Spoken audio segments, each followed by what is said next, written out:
The world today is so fast. How do you have an ice bath, meditate for 20 minutes a day, your morning routine around a family, a job? How do you actually manage that without going insane?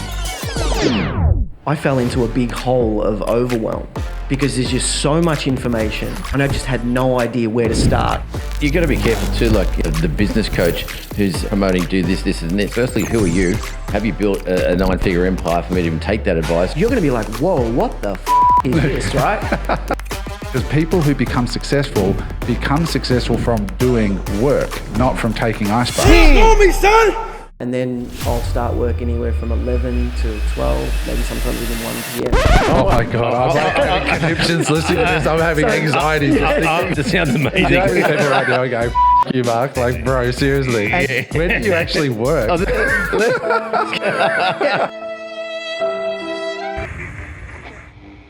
Hey there, here's a fun but sad fact for us. Most people who love our content are still not subscribed to the channel. Now, here's the deal that I will make with you. If you can find it in your heart to click on the little subscribe button below, I promise you that we will get better and better guests on this show so that we can interview them for you to give you better and deeper insights from people that have really done some crazy good stuff. That's the deal. If you click on that little subscribe button, hit the notifications bell as well, we would be deeply grateful and we'll make a better show for you going forward. I hope you enjoy the rest of the episode. What is up, everybody? Welcome back to Unemployable. Big news in the past week. We officially hit number 1 in the entrepreneurial category for podcasts in Australia on Apple Podcast networks nationally. Now, boys, I don't know about you, but I did not see that coming. No, it was a welcome surprise, but I think there's another point you're missing there as well, which is probably a larger category on Apple Podcasts, is we hit number 6 in business overall as well. So Your business is definitely the bigger category. Number 6. Number 6, yeah. Amazing. That's so awesome. What blew my mind about that was who was right next to us. It was... Yeah. You know, we managed to get above one of the guys we all love, Alex Hormozi. We were above Tim Ferriss. We were above 2 podcasts from the BBC. We were the number 1 Australian podcast in those categories, business and entrepreneurship, and number 6 in overall business, which is amazing. And guys, I just want to be clear here. There was no gamification of this, right? Like, we didn't jam everybody there on a particular day. We didn't flood anything to make this happen. We didn't hire an agency just to get the rank. It just happened. We just didn't think it would get there at all. And just to be clear with that, because I've explained this to 1 or 2 friends, and they said, oh, so you're number 6 just in Australia from... No. Tim Ferriss, massive podcast with Neil West. Alex Hormozi, if you haven't heard him, you're into marketing, you've been living under a rock. So these are the biggest podcasts worldwide, just the viewership within Australia. We outrank those guys. So that was pretty nuts. That was a pinch yourself moment. Totally. I think that when the first time we looked at the rankings and we're in between Hormozi and Ferriss, I'm like, what is going on here? I know. You know, in Australia, the data tells us that 80% of the top 10 podcasts nationally across all categories are domestically made podcasts. So Australians love Australian podcasts. Yeah, wow. And in the top 20, it's like 75%. So to start the show, I just want to, on behalf of all of us, Eric's not here today, we'll cover that in a minute, but thank you guys, because obviously without you guys watching or listening or doing what you're doing to help us grow the show, we wouldn't be there. So we really, really appreciate it, and we're going to continue to do our absolute best. All we ask, guys, is that if you do enjoy the content, subscribe wherever you listen to it. So if you're on Spotify, subscribe, like, comment. Same thing on Apple Pods. Give us a review. Any of that stuff really, really helps. As you guys know, we don't make any money from the pod. It costs a lot of money to put this thing on. We have 3 full-time employees here as of right now here in the office on the Gold Coast, with a 4th joining us shortly, and we have 2 full-time employees offshore as well, and then there's the 4 of us who are unpaid. So your support really does matter, and we really do appreciate it. And also, not to mention the nice message in the DMs you get of people who are actually really appreciating the pod. I know, Mark, you got a pretty cracking message from someone a bit life-changing. I've had more messages from people or acquaintances in my social circle that I haven't probably spoken to, some for 6 and 8 years, who are reaching out with a bit of a high five and a hand clap. So So keep them coming. It helps us feel a bit better about what we're doing as well, So Absolutely, keep those messages coming. Yeah. They're a joy. Like, there's nothing better than reading those. And ask questions, Drop us a note on the website. Drop us comments in the YouTube. They're all being read and passed to us if it's not us looking at it ourselves. Guys, today's pod is going to be a deep dive, really a discussion between three entrepreneurs and investors. And we're going to go deep into what it really takes to build a business and to build an investment portfolio in a modern world, because the world today is so fast.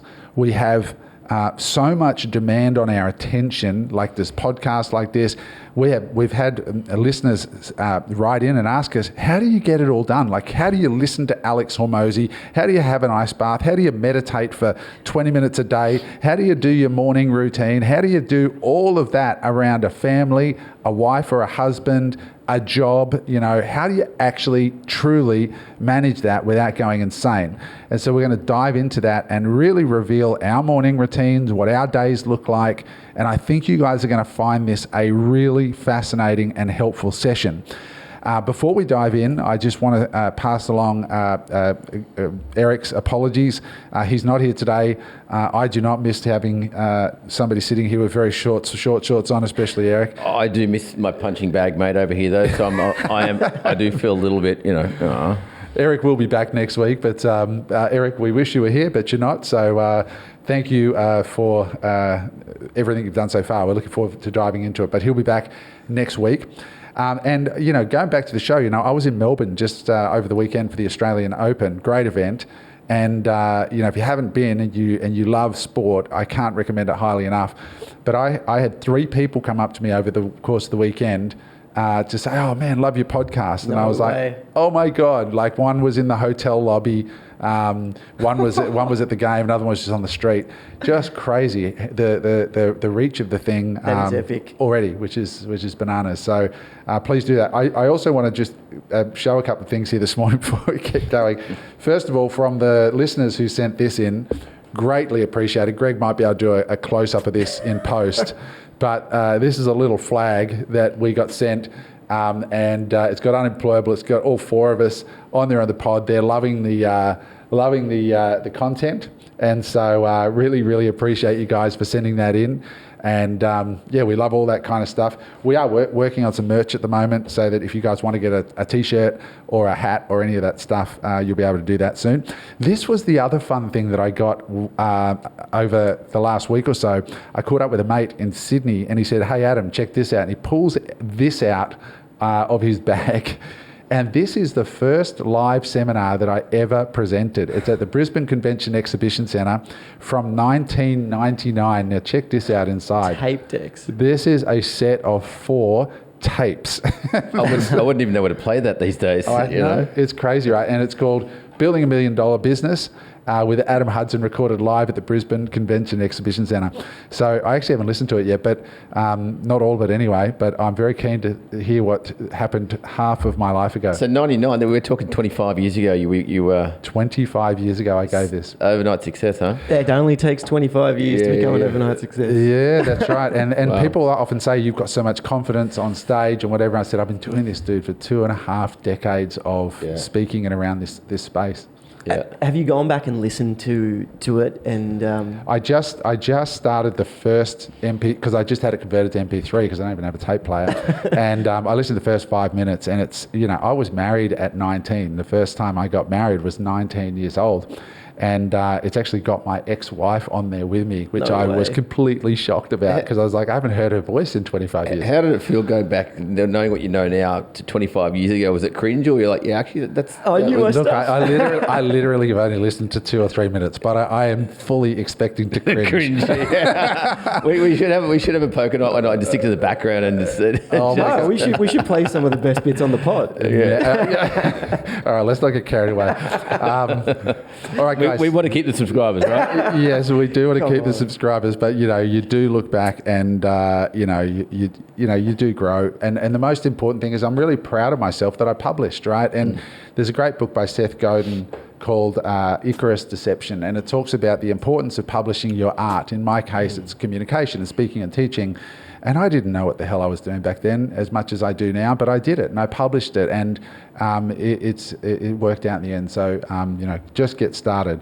So guys, what I want to dive into to get this ball rolling is this is sort of inspired a little bit. A funny thing happened. I opened my YouTube and in my YouTube feed, literally one video above another. One was Huberman, and it said the 8 steps to the perfect morning routine.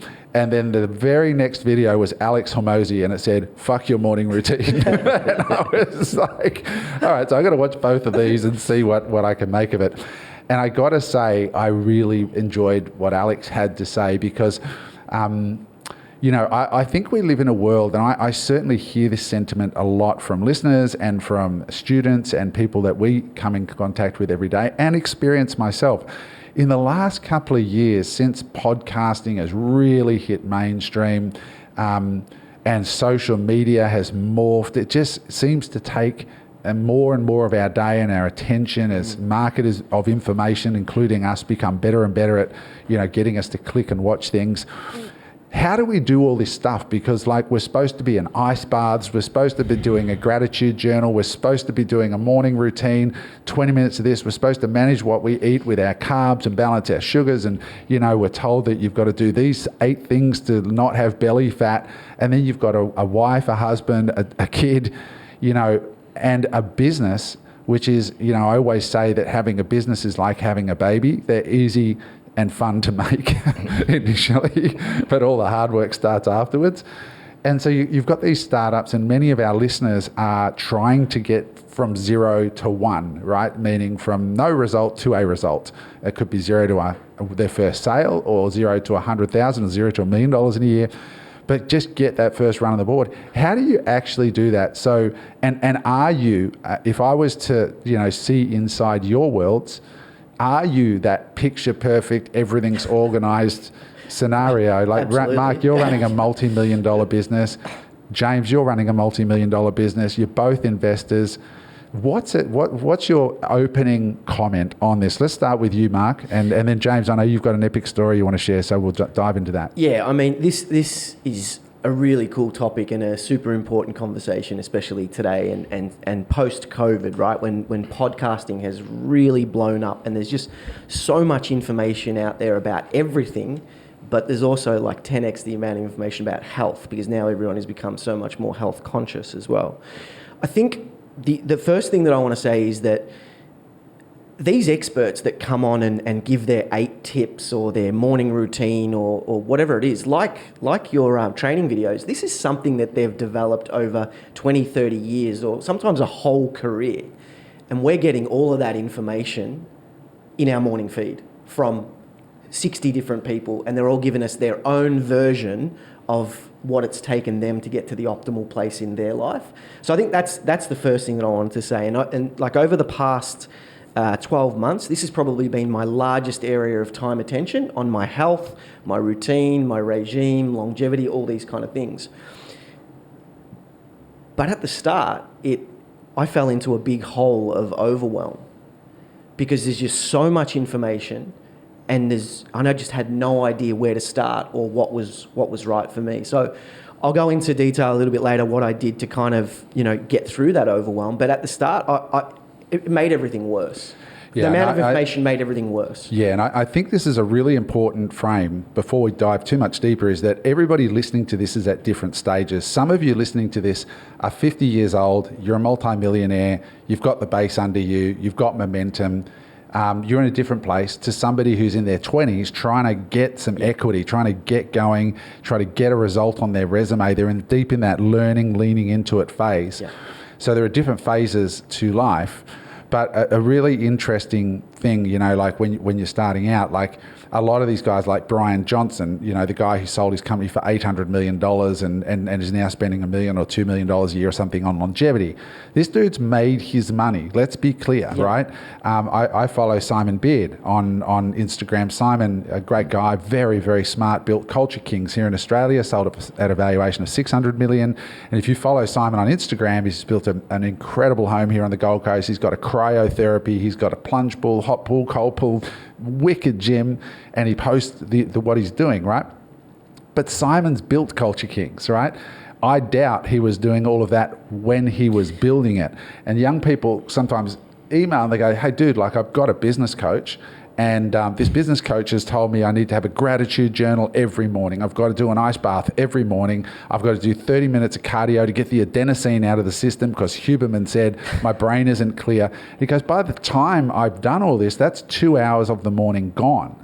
Now, James, I know for you and I know for me, and I'll ask you as well, Mark, some of my best, most progressive, needle-moving work, in fact, most of it for me is done in those first hours of the morning. By the time most people are getting to work, I've done 4 hours of work, for real. So that sort of puts a frame around it, because people who become successful from doing work, not from taking ice baths. Yeah, and you got to be careful too. Like young guys, in your example there about the business coach who's promoting do this, and it's like, well, firstly, who are you? Have you built a 9-figure empire for me to even take that advice, or are you just the same person I am over here, feeling like a fire hose in your mouth from all these umpteen different podcasts, and you're just dropping there to make up some of your content to be part of your coaching program too. So it's like, let's talk about what's real for you, how that worked for you, and show me the evidence before I start jumping. Because that's another pandemic is 22-year-old life coaches, right? Yeah. Totally. And that you were talking before about some people's life work been displayed, but fuck, 75% of it is shit because they've never done it and they're making money out of selling the education too. Yeah. So again, when it comes to, and we'll get to this in a moment, about the as I said, the fire hose in the mouth of content, it's like, who do you really want to follow? And for me, before we go too far in that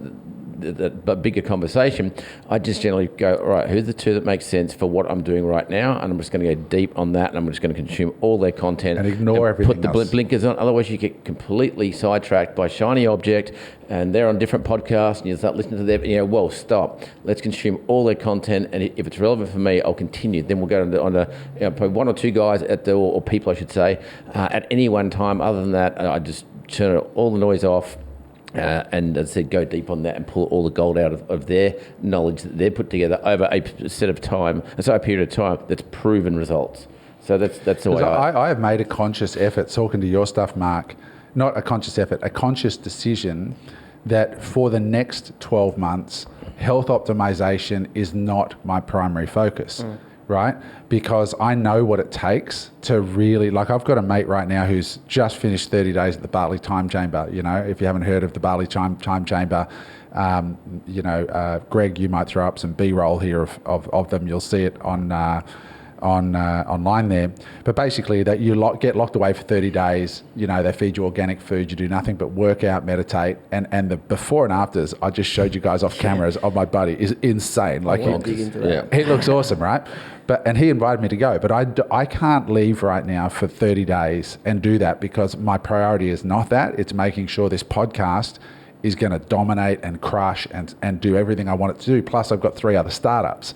So I've consciously decided, hey, I'm going to make sure I have time to go for walks on the beach with my wife. I'm going to go to the gym to the point that I can, so that my body is lifting weights and getting strong again. And I'm going to watch my diet. But I'm not going to be, going into a Huberman style campaign. You just got to accept you can't actually have it all, in my opinion, and still be sane. Like, my priorities are my business right now, my relationship, and my health.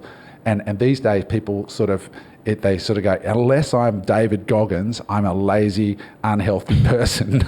It's like, nah, man. Like, there are actually, in my mind, there's ways to actually still have a healthy life, but not optimized. And then later, once these babies are born and grown up a little bit, then I'm going to go more fully into that. And then to that point, like Brian Johnson, if I've watched quite a bit of his stuff online, it's like, I don't want that lifestyle, full stop. Like, irrespective, I couldn't, I've eat a health, we'll talk to you, fitness regime, health and all that sort of stuff. I'm good. And that'll probably, if I can, as Emoji says, if you can't do it for a decade, don't do it for a day. So I'm all in. I've got my food worked out. I've got my fitness worked out. That's all cool. And I'm happy with that for the next 30, 40 years. There might be some optimizations and tweaks in there, sure. But overall, Brian Johnson's lifestyle does not suit me at all. He's gone really extreme. His brand is "Do Not Die." That's his T-shirts that he sells.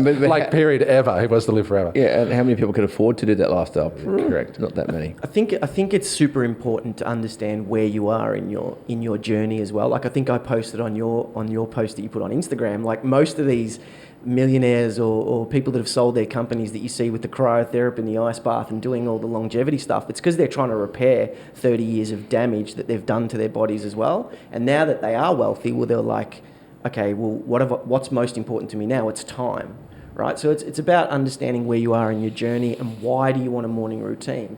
Like my last 12 months were all focused on health because I wasn't feeling 100%. I started to not feel my best and I thought, hey, I need to take a bit of a deep dive into this to try and get better.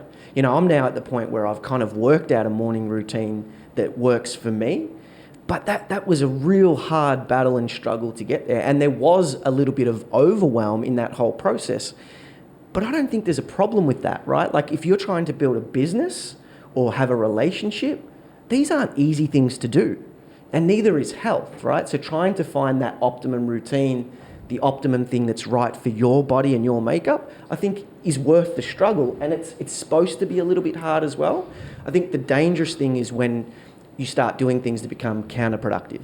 So I was monitoring my heart rate way too much, and I reckon that was just increasing my heart rate, right? Like there was certain things that I was doing that became counterproductive. And so, I needed to get help along that journey to kind of guide me through that process. And so, we can talk about how I did that as well. But I think the most important point is knowing exactly where you are on your journey and not letting info polarize you, because it's so easy to listen to Goggins, right? I love Goggins. He's insane. He literally, I think he's insane. And it's so easy to listen to David Goggins and go, right, that's it. I'm going all in. I'm going to go and march in the middle of the night and do a 48-hour ultra marathon. And just sort of be able to hear that and let things roll over you and grab the bits that are helpful for where you are at that time. And it starts with understanding first principles, like what is your priorities right now as a first starting point. James? Oh, I was just going to say to that point as well, like grab the bits that you need or that you can take from that and implement without having to turn into David Goggins, and you'd soon work out what fits your routine because your body tells you. Yeah. David Goggins used to push the SEALs in his team so hard. Like none of the Navy SEALs even used to like David Goggins because it's like we're fucking Navy SEALs, man. Like we're the elite of the elite. Fuck off, because he was just so psycho, right? Like he's on a level of his own. And I think we all fall into the trap of comparing ourselves to David Goggins or Andrew Huberman every now and then, and that can create some pain. But also, that's his brand, right? That that's who his persona is. That's his personal brand. He's got to continue doing that. He became the guy. And Huberman, that's his now personal brand. He can't start talking about offshoot topics. I mean, that's what he's built his brand around. Continue on with it. And monetize it, obviously. South Park did a great clip where it showed Elon Musk and all these rich guys landing on Mars, finally. And they get there and they're like, oh my God, we just landed on Mars. And there's Dave Goggins with no gear on running on Mars going, about time you got here, bitches, keep running. Like no shirt on, running on Mars. Can we throw that up? If you can find that, Greg, and throw that up, that would be awesome. We'll throw it up at the end of the pod, right? So throw it up at the end of the pod, but it's an epic little clip from South Park. So with that said, hopefully you're at home here and this is starting to feel, giving you permission to not be David Goggins and not necessarily be optimizing your life all the time, because there are times, like honestly, I get home and I've had a really, really stressful day and I just want to eat chocolate, and I will, and it's not in my diet and it's outside the rules, but I mean, it's just part of life sometimes. James, I want to talk to you about your last week, because I think it'll help when people hear the inside running of people, like when you see people on podcasts, whatever, you think, oh, you know, these guys have got it all sorted. We don't. We're just like swans with our feet going under the water. No, it was like, and I'm not trying to compare us to Elon at all, but when one of the first pods we talked about Elon, it was one of the admirable parts was that he's scrappy and he just gets shit done by at any cost. It's not, he's doing his best. He's just doing what's required, and that's a quote from the big fella as well, AH.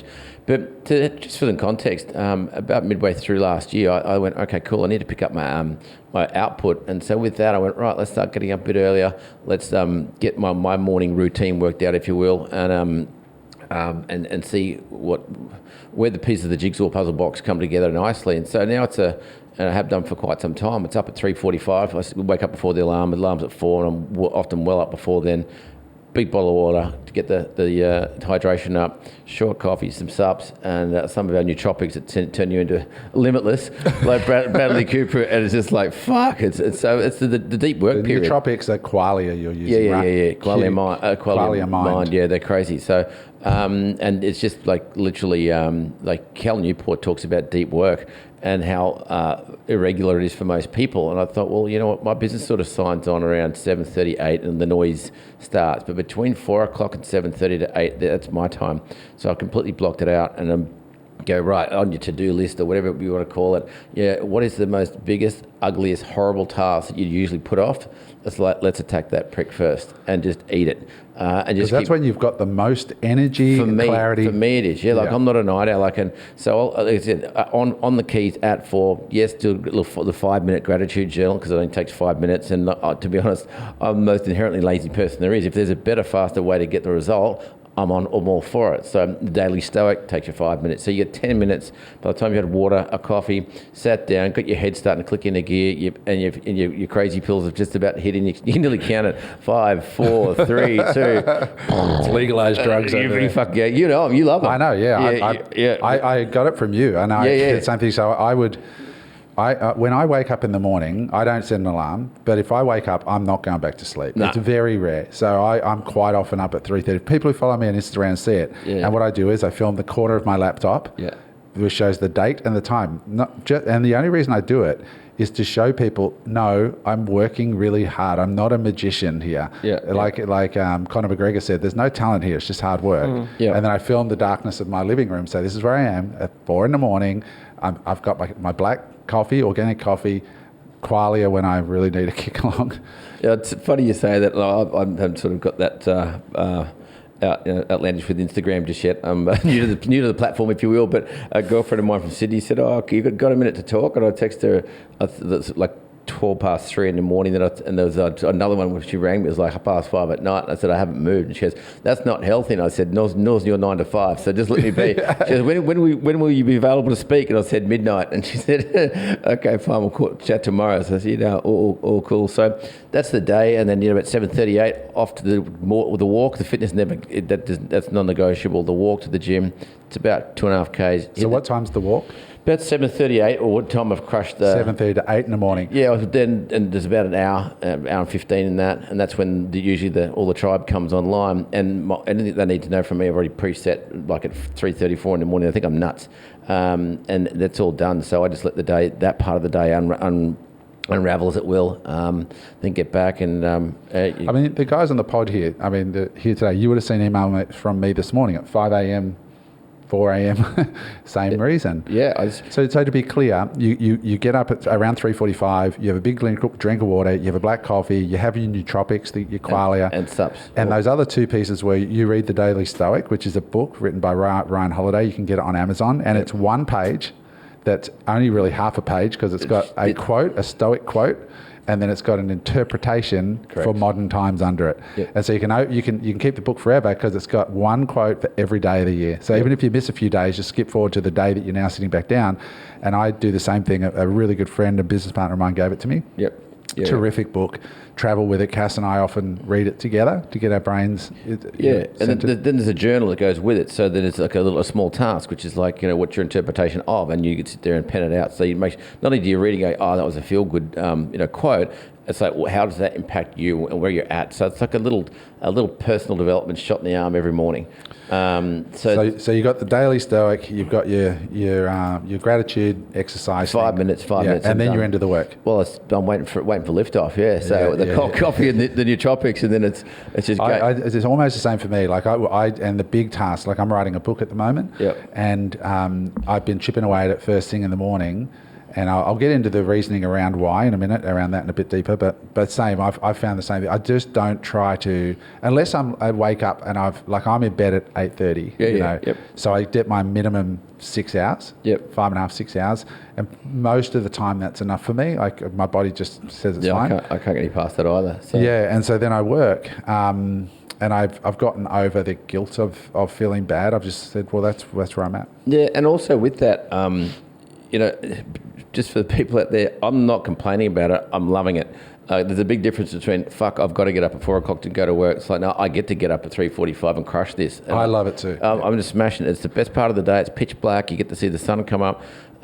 You knock a whole bunch of stuff out. I've got some team members that are offshore in Portugal and whatnot. If I need to have a check-in with them, they're done, which then has a knock-on effect for the onshore team, because a lot of the work that they'll do will be hinging on what they've done. So it all rolls well. So what I want to know, James, is what does the rest of the day look like for you, honestly? Because I know for me, I'm done by soon after lunch for most of the heavy lifting. Heavy lifting, that's right. So then we get into the day and meeting with business partner, sales meeting, and then start to discuss a bit of planning. And anything needs to be extinguished, any fires that need to be put out that the team can't do, that need a bit more of an authority look over the top of them.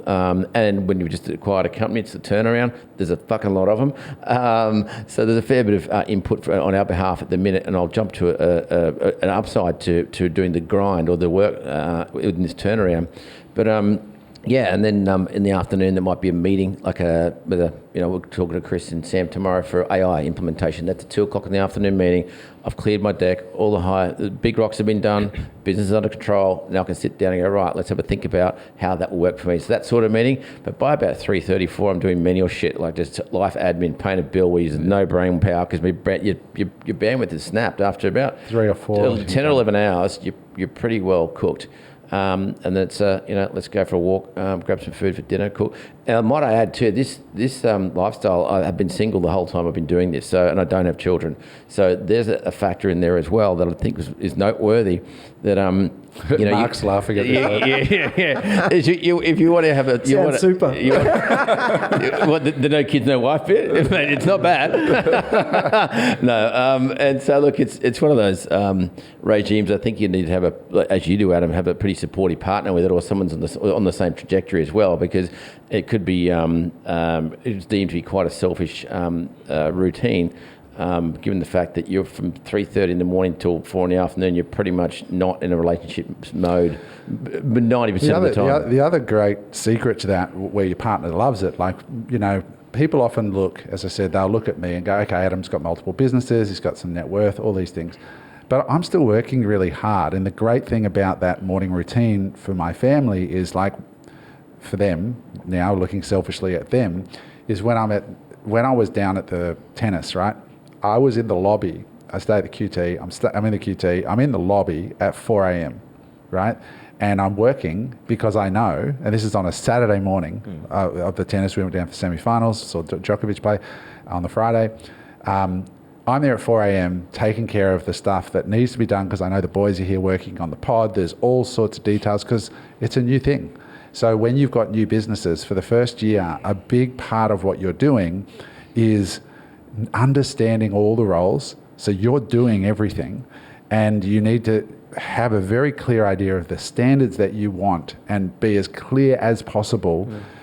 Even though the guys we've got here are super, super talented and lots of experience, it's new for them in the podcasting and the information marketing world, So you've got copywriting, you've got thumbnail composition, you've got headlines and how they work together, you've got all the data, and there's a lot to this. Like, when you look at podcasting, you think it's not. It's a lot of detail, and you've got to articulate and manage the guys here, the offshore contractors that are working for us, and all this. So I do that at that time, so that by the time Cass texts me at 7:30, says, "Hey, sweetie, what's going on?" I've said, "I'm just in the lobby. I've just had a coffee." She goes, "What, do you want me to come down for breakfast?" I'm sure. By the time she comes down at 7:30, 8 o'clock, we have a nice breakfast together. I can shut the laptop because I've put 2.5 hours of work in, and then we go to a Pilates session together. We walk there for half an hour. I'm actually present because I've had that time. So there is definitely upside for the family as well. And also just with that 2.5 hours, it's completely no distractions. There's a big difference between no text, no socials. There's a big difference between my 9 o'clock and 12 o'clock or 9 and the 4 till 7. It's night and day. There's zero chance of getting a project or deep work done from 9 till 12 for me. It's got to be done from 4 till 7:30. I look at my WhatsApp groups. Like, we've got a WhatsApp group for the production team here, and I think yesterday there might, if I'm guessing, 25 messages in 2 or 3 hours. You know, and they're all important because the latest pod came out this morning, and they're all important because we're on a deadline. So trying to get any deep work done then is just not going to work, you know. What's your morning routine look like, mate? Because you've got a wife, you've got young Frankie, so I'm assuming it's probably a little bit different to mine. Yeah, I'm just sitting back going. Frankie's like 1 now, right? Yeah, she just turned 1. My morning routine's extremely different. I do try and have a morning routine, but with anyone that has children knows that sometimes that just gets thrown upside down, and really sometimes you can't do anything about it. But I don't set an alarm, but I wake up anywhere between 6:30 and 7:30 a.m, just depending on where Frankie wakes up. If she wakes up earlier, I'll get up earlier. The first thing that I like to do when I wake up is my morning Wim Hof breathing. So I'll get Frankie up, I'll bring Frankie to Mum. Mum will give her a little bit of a feed, and I'll run into the living room. We've got a little area where we get some morning sun into our little sunroom. I sit there as nude as possible, but I've got to keep some pants on because people walking past can still see me. And I just sit there. What's your address? As long as you're not Eric, I'll give it to Eric when he gets back on deck. He might enjoy that. As long as you're not sunning your sphincter, mate, we're all good. You're all bleaching it anyway. And then I basically sit there and do morning breathing. So I'll do 3 rounds of 30 deep breaths. And then I'll do a round, and I'll hold my breath for as long as possible, usually 2 minutes, 2.5 minutes. Then I'll do another 30 breaths. And that'll take me about 15 minutes. And then I'll go back in and spend some time with Dom and Frankie, just lay in bed, change a nappy, do whatever else is required in at that time. I then like to have a coffee with Dom, so I'll have my decaf because at the moment I'm not doing caffeine. I'll put my MCT oil in it, and they'll eat breakfast. I usually fast. I don't fast intentionally, but I fast before I train. And what I've now done is switch my exercise from, I used to do it at 4 o'clock in the afternoon, but I found that I wasn't recovering. My heart rate was staying elevated at night, and I wasn't sleeping. So I do all my exercise in the morning. So I basically piss fart around for a couple of hours till about 8 or 9, and then Frankie's almost ready for her first nap. And then when she goes down for her first nap, I'll do my workout. So I'll either do a ride on the Peloton, I'll either do a weight session, or I'll go for a walk at bare minimum. And then, I do that. I have my first meal after that, which is usually a smoothie with all the good stuff. And then I'll start work anywhere from 11 till 12, maybe sometimes even 1 p.m. Oh my God, I'm having conniptions listening to this. I'm having anxiety. So it's completely different to you boys. Happy to discuss. I need to take Valium to continue this, or a wife and a child, because it sounds amazing. I did nothing till midday. I'm like, fucking sweet. And do you know how many people right now are going, fuck you, Mark? Like, bro, seriously. When do you actually work? I was about to say, can you keep a work journal for us? Because I'd like to see it. So just so we're clear as well, like, this isn't I just woke up one day and said, hey, I'm going to create this beautiful morning routine. This is something that I've had to build for myself to stay sane. This is after going through a year of heavy anxiety and even panic attacks that I've had to say, okay, what is it that works for me to keep me level and baseline? Because I didn't have a morning routine at the start. I was just everywhere. Mark, you are living proof that you can wake up at the crack of noon and still win. Well, it was that or go insane, right? Like, I used to wake up and, having staff in all different regions of the world, I would wake up to a message or a problem and have to put it out. And I just realised after time how much of a toll that was taking, because I wasn't in control of anything anymore. You know, the one thing that I'm getting listening to you guys when you say that you get up at 3:45 or 4:30 a.m. and you start doing deep work, is that it's something that you're choosing and that you're in control of. Whereas I was waking up to a fire, having to put it out, and then I'm like, fuck me, like this is not good, I'm not feeling good. And then I'm up all day working till like 8, 9 o'clock in order to try and get things done, because then the other half of the world is waking up and I've got to be with them. And so after a long period of doing this, I realised it wasn't working for me and I had to adopt a morning routine. To be fair, you know, and I think that, you know, this is another nuance to this whole thing, is it depends on your business. So James's business is in Australia. My business today is mostly in Australia now. And the business, like my American business, is 10 years old. So I'm not managing anything day to day. But when I was building an Amazon company, or when I had my animation business and living in Los Angeles, I was dealing with Indian time, Australian time, American time, and that's a real thing for a lot of modern entrepreneurs. Absolutely. Because they're selling in American marketplaces or European marketplaces, and if your business is like that, you know, you get up in the morning so you can catch the Americans, and then you got to stay up after 5 to catch the Europeans, and that I think becomes quite dangerous, because my nighttime routine and is I do spend an hour at night watching Netflix or something with Cass, because it's our time to connect and just chill. And I know that some people are horrified because that is so not in the vein of Hermosi or anything. So don't watch TV, never do it. But for me, it's like it's our chill time together and we enjoy that. So if you are running that business like Mark's business, your manager is in Italy and she doesn't come online till early evening Australia time. 4 p.m. my time. So what happens after that you've done all that good stuff in the morning? So tell us the rest of the day. And you know what, just to be clear, I would love to be able to do my morning breathing and my workout and have that routine down pat every morning, because it really makes me feel good. But some mornings it just doesn't work, right? And I try not to get too down on myself when it doesn't work, because, you know, shit happens, or Frankie hasn't slept all night, or whatever it is that's going on. Sometimes it doesn't happen. But yeah, usually after that, so I'll have the late breakfast or the early lunch, and then I'll go to either a shared workspace or I'll work downstairs in my apartment, and I'll basically get online, see where things are at, answer any important things that need urgent answers, although at that time usually it isn't. So I'll just try and get on track, and then I'll try and do, you know, from say 2 to 4 p.m. do my deep work. So it's before everyone else has come online, and it's that time after I've gotten my morning routine in, and I'm now away from the family. So, you know, for 6 months I was working from home, and I had Frankie in the next room knocking on the door, basically crawling up to the door trying to get in, and that was difficult as well. So now I've kind of detached myself, because it's unfair on her and it's unfair on me, and I have that usually about 2 hours to do that deep work or the most important task. Do you work into the night after that? Yeah, so then my team comes online at around about 4 p.m.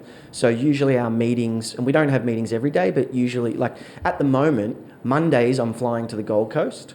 Tuesday morning I'm getting up, I'm coming here to do the podcast. Tuesday afternoon I'm flying back home. And so those 2 days are a little bit of a write-off for my business at the moment, because I'm putting some time and energy into this podcast. So it's not all sunshines and rainbows. But Wednesday, Thursdays and Fridays, usually I have a meeting around about 4 o'clock with my exec team. And sometimes those meetings will, on Thursdays, for example, the meetings run from 4 o'clock all the way to 8:30 at night. And then Wednesdays and Fridays, maybe till 6 p.m. And to be clear about what you're working on, right? So, and that's another big factor is how big is your goal? How big is your dream? On the Dry Flush podcast where I talked about the toilets, I said, in that particular business, I don't want to do certain things because I know what's entailed in those certain things.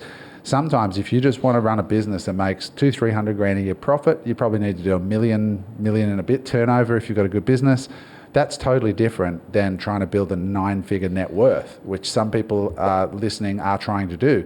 So it depends on your goals. Because you've got another one you're starting right now. Yeah, I mean, our goal is to with both the brands to exceed, well over 8 figures in an exit. So we're trying to build these to $10 million businesses plus. You got one of them, those established. One of them's established. And the new one. And the new one, which funnily enough is an ice bath business. It's an ice bath and sauna blanket. It's a wellness company. So, but you're going to sell at Shopify, not Amazon. We're going to do both. Yeah. We're going to do both. So what phase are you in with that? So we're basically first 3 products are arriving at Amazon at the moment. So we're starting with a mainstream affordable product. Sourced from China, I'm guessing? Yes. So you're dealing with China time, dealing with Australia time. So you're sourcing, you're going to have all the problems and shit show of dialing in your marketing, dialing in what's wrong with the product. But again, right, like this all comes back to me and my specific needs as an entrepreneur, right? Like responsibility is really, really high up on my strengths, right? So when things aren't, or when things weren't going well, I would jump in, take responsibility.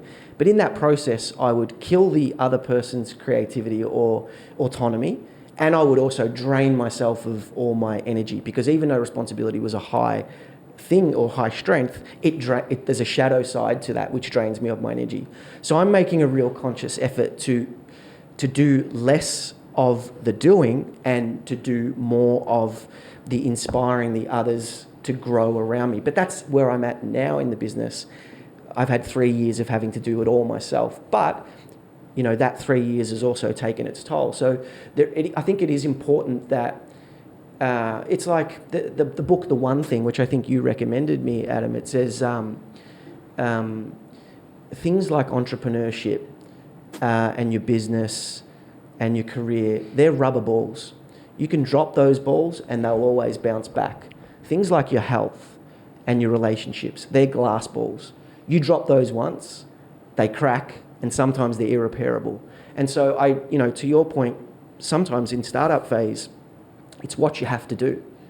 But you can't do that forever necessarily, because the relationships can begin to crack. Yeah, and I think it is a very important point there to acknowledge that they are glass balls that you're juggling there. Yeah. And I do not agree with that grind culture at all costs, because that is just dumb. Because if you're going to cash in your relationship or your health in exchange for it, unless your relationship sucks and you're actually doing it to get away from your wife or your whatever, that's fine if you're destroying it on purpose. But health is no joke, and I've seen a lot of guys take years to recover. With that whole grind ethos, it may sound like get up at 3:45, crushing it right through till 3 o'clock in the afternoon. This is not a forever period. It was from my specific. And you're eating well and exercising. It gets done every single day. You don't go out and get on the piss. Oh, okay, occasionally, I'll be honest. But occasionally, right? Yeah.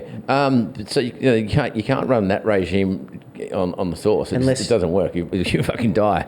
I tried it. I thought you were going to say you can't run it forever, and I'm like, unless you're Elon Musk. Yeah, well, but to that point of the grind, it's like, okay, cool. It's like a sprint, if you will.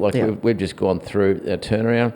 And this week, last week, my business partner hired a new ops manager who's way overqualified for the role, which is great. You're hiring much smarter people than us. They're sector specific, because you're going to run this thing with his eyes closed. So that grind for him is now at a point, it's in handover. Cool, we can then go back focus on doing deals. And that was the whole thing. And so what I'm doing here is the grind now to be able to then replace myself with a much higher caliber person, which comes down to recruitment, which I find a fucking pain in the ass. So we're going to outsource the recruitment very shortly as well of said people. So then I'll step out of that role. That part of the grind is going to be done, template built, and then we go back to doing deals, which is my complete joy, is going putting deals together, not doing this business. So the grind, absolutely short burst. You can't do it forever.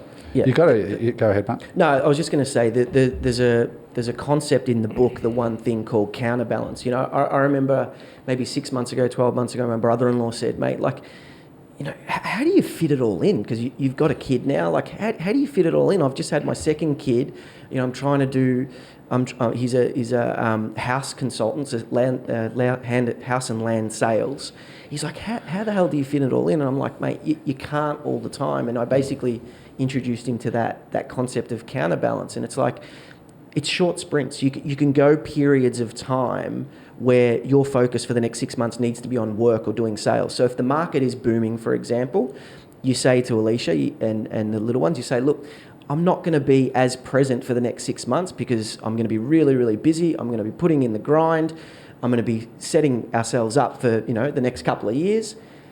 But at that time when he asked me, the market wasn't that busy. And I'm like, mate, you could continue to make call after call after call after call. But the dynamics of the market at the moment mean that you're going to get limited output from those calls. So spend a little bit more time with your family. Now is the time to be relaxing a little bit more with your family because the market is not booming, because it's a very cyclical business. So it's understanding where you are in your life cycle and where being your able to business counterbalance. where your business is in its cycle. Sometimes, exactly. like if you're in real estate, there are flows. There are times when you should be paddling onto a wave, and there are times you just need to be sitting at the back and waiting for the surf to pick up. I remember I didn't go to a really good mate's wedding because I was just so and I kind of feel a little bit guilty about it now, but I was just so at that moment in that 6 months, I was just working. My head was down. There are times in business where you're being dumped on over and over again, and that's part of it.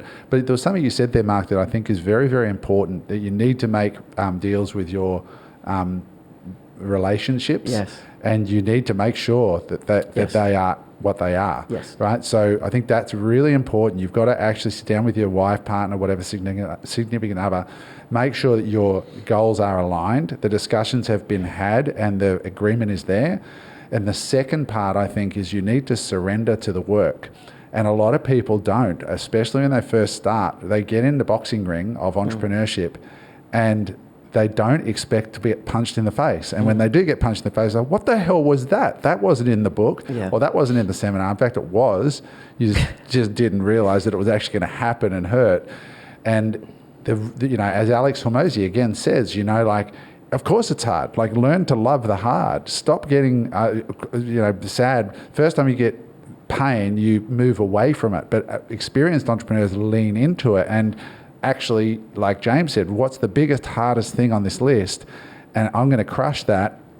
And not only crush it, I'm going to, because in your evolution as an entrepreneur, if I was to look back and people say, geez, Adam, your standards are so high. Look at the podcast. You've spent all this money in here doing this stuff.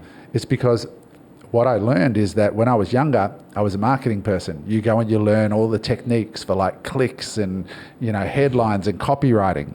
Or you go and put in the effort to make a genuinely great product, which is hard work. Most people want to spend 10 hours on the product and then go to seminars and spend 100 hours learning marketing. And then you've got to be a marketer for the rest of your life. Or you can spend 1,000 hours on the product. And like what we've done here, people see the podcast and they go, wow, these guys have put in the money. They've hired the right people. They've had the conversations. There's somebody sitting there who really, really cares about every aspect of what's in the pod, the way that it's done, how are we different, constantly pushing. And that's just this, right? Like, that runs across all my businesses. But that level of obsession is what makes great. And when you've got great, then you can back off on the marketing. But it does require deals to be made with your spouse. It requires daily conversations with your staff. Like, I'm constantly talking to the guys here that are in the studio recording and editing and doing the stuff. This is why we're going for this standard. And I told them before they started the job, don't join us if you just want to be a sit in the corner type of job. We're trying to take on the best podcast in the world and win. And that is not easy, because I've got a massive respect for the people at the top of this game. It is hard. You've got to be so committed. But that's the same story across the toilets business, everything. So, but then you've got to surrender to the work. Don't expect that outcome and then fight the work. If you want the outcome, you've got to surrender. James has just surrendered to the fact, I have to get up at this time. I go to the gym. I do it. It's hard, and I love it, and don't feel sorry for me. We had a shit show last week, and it was just like, fuck, again, at this point of a turnaround, it's like, a few things happen with our complete front end funnel. We'll call it a policy violation, if you will, and then the next step from that is getting your accounts banned, and that is a major fuck up. Especially when you got... I mean, your ad accounts. Yeah, and especially when you've got like 12 direct mouths that eat out of your business, and probably indirectly, a partner and a child, it's probably 45 mouths that eat out of that business. It was like, fuck, I need to do something, and it needs to happen now, and I'm the only guy that's going to do it, and it needs to happen right now. And I woke up at 2:15 in the morning, because I found out it the night before, and said, just fucking roll up, bite down, and just get it done. And that, went back through to about 10 or 11 that night. Had a...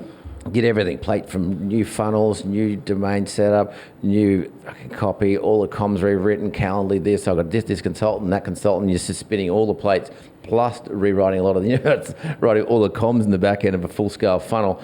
So at 11 o'clock that night, I dropped off for a couple of hours sleep, woke up at 2 again the next morning to make sure that consultant over in Portugal had done his piece for my guy to clock on at 6 that morning to get it done, to get submitted to the ad guys on Thursday, because the public holiday was Friday, which means I needed ads running on Thursday, not fucking, otherwise it would have been today they started running. This is nearly a week down. So it's like, this is just bite down and get it done. And that's the reality. And I got it done. And at the end of it, I was like, fuck yeah, that was like, whew, knocked out. But it was like, I had a win. I felt pretty pumped after Did you, how many ice baths did you get in there in podcast episodes? Exactly, right? That's my point. You got to surrender that sometimes your routine is just, it's like having a baby. You got a plan, you got a baby, fuck your plan. I was just about to say, I can give you guys a different perspective on all of this, because I'm seeing it at the moment. But, hearing you guys describe your entrepreneurship journey kind of reminds me of parenting. It's Dom's journey at the moment. Yeah. Right. It's a mother's journey. Right. Yeah, that's Mark's wife, by the way. Yeah. It's exactly the same as what basically I'm seeing Dom have to go through, but it's just every single night, and it's relentless. Right. So I think the point is, whether it be children, entrepreneurship, if there's anything out there of pure value, it requires this kind of commitment at some stage or another, right? But like the other night, Frankie was up every single hour, and at 5 a.m. we were at the emergency room in the hospital, because she had just a crazy fever, and we didn't have any Panadol, and we're like, we need to get her to the hospital, right? The similarities between parenting, early parenting and early business are just... Exactly the same. Some days it feels like I've got 5 Frankies all at the same time, but they're between 21 and 45. And like Dom hasn't, like I'm sitting here able to do this morning routine, and it's a necessity for me, but Dom hasn't been able to have a morning routine for the last 12 months. She's just struggling to kind of keep her head above water at times, right? So I do get it, but it is part of the journey of something that is worthwhile, right? Yeah, so I think that's such a important, insight, that it is exactly like that. It's businesses and babies, and that's a sort of a danger, I think, of the modern world we live in as well. Like, I know when I was traveling last year, I was in Europe, and I was there for a few months, and we had an amazing trip. And then you'd see photos of us at Lake Como, and you'd see photos of us whatever. But I distinctly remember recently I was in Dubrovnik, and I'm on a cruise ship with some friends from the Sunshine Coast. We're having an amazing time, but most days I was out of our cabin and down at the Starbucks at 4 a.m. with the Filipino guys that ran that Starbucks on the boat, and they would say, "Hello, Mr. Adam, how are you?" And they give me my black coffee, 4 a.m., and I'm working, and people didn't see the results of that work for maybe 3 or 4 months afterwards. And it reminds me of what Jeff Bezos said, that he got congratulated for Amazon earnings one year. They said, "Oh, Jeff, congratulations on those results." And he said, "Don't congratulate me for those. We baked those 5 years ago." And so that consistent work and that deep work that gets done and is just part of it. Surrender to it. It's like parenting. If you try to fight it, it's pointless. You've got to surrender yourself and fully vest in the process either way. Yeah. Otherwise, it's not going to be fun. It's not going to be fulfilling. And there is absolutely no way around the work and around the stress and around the drama. I almost never in the last 25 years gone away and never looked at my phone or never, checked in on my email. Almost never happens when you're a business owner. That's life. You made some important points, and the surrender to it is such an important thing. Like I remember Dom saying those exact words before Frankie was born. She said, I just want to surrender to being a mother. And don't get me wrong, at times it's fucking hard, and at times we go offline and we're not our best selves and whatnot. But I think that's something that she's done a really, really good job of, surrendering to the process of being a mother. And she hasn't had the ability to work on the business or to work on her body. A lot of people hearing that, Right. work on a body. That's so common with women, like the sacrifices they make in that area. Yep. That they don't. I watch this with my own wife. She gives herself absolutely no leeway. Like it's like absolutes. And I'm like, honey, like there's just going to be times in our lives where it's just not going to be absolute's going to break you. And you need that leeway with one another as well. You were saying before that the agreement that you make with your partner is so important. Like we were traveling for 6 months. We were 3 months in the US and 3 months in Europe, and everyone's like, oh my God, your photos are amazing. How awesome's your life, this and that. But I had to work, like you said, I had to work most days. Now, I wasn't working full days. Some days I was working an hour. Some days I was working 4 hours. But that's the sacrifice I had to make, and that's the deal that I had to make with Dom. It's like, yes, we're gonna go on this holiday. We're gonna travel, but there's gonna be times where I'm gonna be offline in our relationship because I'm online with the business. And I think there could probably another comparison or simile there to children and business as well. Like you guys are first-time parents, and there's probably a few playbooks written, but I'm sure just like in business, when you first sign up, if you knew what was actually involved in the business, you wouldn't be signing up. Oh. You know what I mean? Like there's a lot like, with children. It's like, fuck, I didn't see this coming. Oh, it's incredible. And then just the amount of work and. The same as a project when you start a business, it's like this shit comes out of the woodwork, and I suppose after you have business after business after business, you just get used to it and the shock value is not there. Versus, I'm probably going to say with a child, the second child's probably going to be a shitload easier than the first. Yeah, and I think that's a really important point, especially for people that are starting to get into entrepreneurship later in life. I mean, I'm 40 and I've got a 1-year-old, so I've lived 39 years of life without a child, and then all of a sudden you've put this child into our world, and I have to adjust. Entrepreneurship's no different. If you've lived a 9 to 5 for 40 years, and all of a sudden you try and run a business, you're going to be like, whoa, what the fuck is this, right? Like, what the fuck is this? Because that's literally what we were saying with Frankie. Like, especially in the first 2 weeks of life, we were like chill in this love bubble. We're like all loved up, not stressed or anxious at all. And this kid is just going crazy, crying. And we're like, okay, where's she getting this from, right? And we realize that babies have their own personality. Businesses have their own personality. So, and that's different to if you have a kid at 23 or at 19, you don't, I'm not saying it's easier. I'm not saying it's easier because you have lesser means sometimes and whatnot, but you don't know better. Right, so when you start things... You haven't seen The Good Life. Right? What are you saying? What are you saying, Adam? I mean, look at James. He's just like, I'm loving life. I got some cash. I got time. I get to go to Europe whenever I want. No, so there's that. So there's yeah, got an app. Yeah. There's that adjustment period, right? Dial a date. And I think it's the same with business or kids, right? If life's been a certain way for a long time. And then in short, if you're listening to this and you're one of these people who's just had a kid called the business and you're ripping your hair out right now going, oh my God, what the fuck have I actually done here? You're doing it right. That's normal. And you're the perfect candidate for entrepreneurship. If you can handle a kid, you can handle a business. Trust me, it always surprises me how. But they also like kids in that they get better and better and better. 100%. The longer you own them, the longer you run them, they just get better. And caveat, some don't, and you put a bullet in them. You can't do that with kids.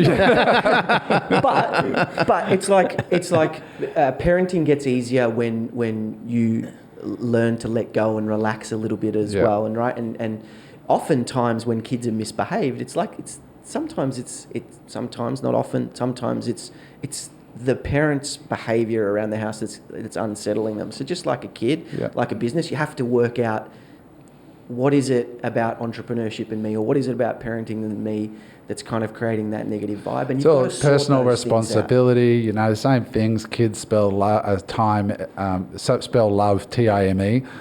Business is the same.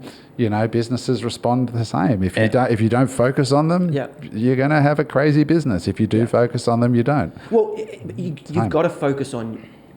I think the point is you've got to focus on yourself because it's your relationship with the business or it's your relationship with the child. Because you can have shit businesses, but most businesses are full of those shit sandwiches, right? Doesn't matter what industry you're in. Okay, so we've established that point. I mean, it's the same thing. So, guys, I guess today's pod was really designed, the intention of today's pod was to take you inside of our lives. Mark, having a 1-year-old, and a relationship and one established business, one new business. James in a turnaround scenario, and me with really 2 or 3 startups going, all younger than 18 months old, the businesses. And how we actually operate our lives in the real world, not lived through podcasts or what you hear as the distilled 8-step perfect formula. It's about surrender, it's about acceptance, it's about compromise, like all relationships. All those things, yeah. If you don't have those things and you think you're just going to be the David Goggins 8 steps to mastery or stay hard and all that, that's all great and it's all motivation and it's all fuel, but it's not reality. And if you go into it thinking it is going to be reality, you are going to have a new reality served to you pretty promptly. So stay the course. It does get easier. I remember when we went around and saw Frankie and you guys. I think we were some of the first visitors. You were actually the first visitors to our house, to see you guys, And Cass was just because, Josh is 25 and she was just like all gooey gary over it, but she was just so calming to Dom, saying, hey, it's going to be fine, it's going to be good. And it gets easier as you get older. So it's and the same in business. So stay the course. You're looking at 3 guys that have had some experience in business now. We've had kids before, we know what we're in for, and give yourself some leeway and be cognizant of first principles, why you're doing what you're doing, understand where you are in the process, where your business is in the process, and it will change. As James famously always says, if it's up, good. If it's down, good, because neither is permanent. This too shall pass. This too shall pass. Yeah, such an important point. Give yourself some leeway. If you've liked the pod, guys, drop a comment. If you're on YouTube, rate us. If you're on Apple Podcasts or on Spotify, we're going to close it out with the clip of Dave Goggins running on Mars from South Park, awesome. Which would be a good way to finish it. Thank you for listening. Please tell your friends. We really, really appreciate your support. It makes a huge difference. The more you like and subscribe and do those things, it helps build the channel, and that helps us get better quality guests on the show. As you can see, we haven't even got a full desk at the moment. Little Casper over there. Hit that like button so we can fill that seat. So we can fill that seat, yeah. No, we have some good guests lined up, but the more subscribers, the more traction we get, the better guests we can get on. And what we're looking to do with these guys is not talk about sort of general concepts of success, but actually get under their businesses. If you're listening to this and you've had some success in business, whether it's you've got a business to $1 million a year in revenue, sort of maybe just there is enough to sort of contact us, or up. We want to, but only come on the pod if you're really prepared, like I did with the toilets, to talk about the journey, the dollars, the margins, the tactics. That's the stuff that we want to bring you guys in the audience, so you actually see under it and you're not just dealing with these high level concepts. We want to move out of the clouds and into the dirt where the growth happens. I keep saying it, but just even hearing your story sometimes, guys, it just makes my life so much better and easier, because I'm like, oh, me too, yes, okay, I'm normal, I'm going through the same thing that these guys are going through. So I love coming on the pod and hearing your stories, hearing that you guys tell stories, because it helps normalize things. So I can't wait to dig into some guest stories. Yeah, if you're listening or watching, if you had some traction, let us know. And we have a new sponsor of the pod coming on soon as well, which is going to be exciting. So awesome. There you have it, guys. Thanks for watching. Have a great week out there. We will see you next week, and thanks for tuning in. Bye for now. Ciao. See you guys. Hey there. I hope you enjoyed that episode of Unemployable. If you'd like to watch another episode, just click there.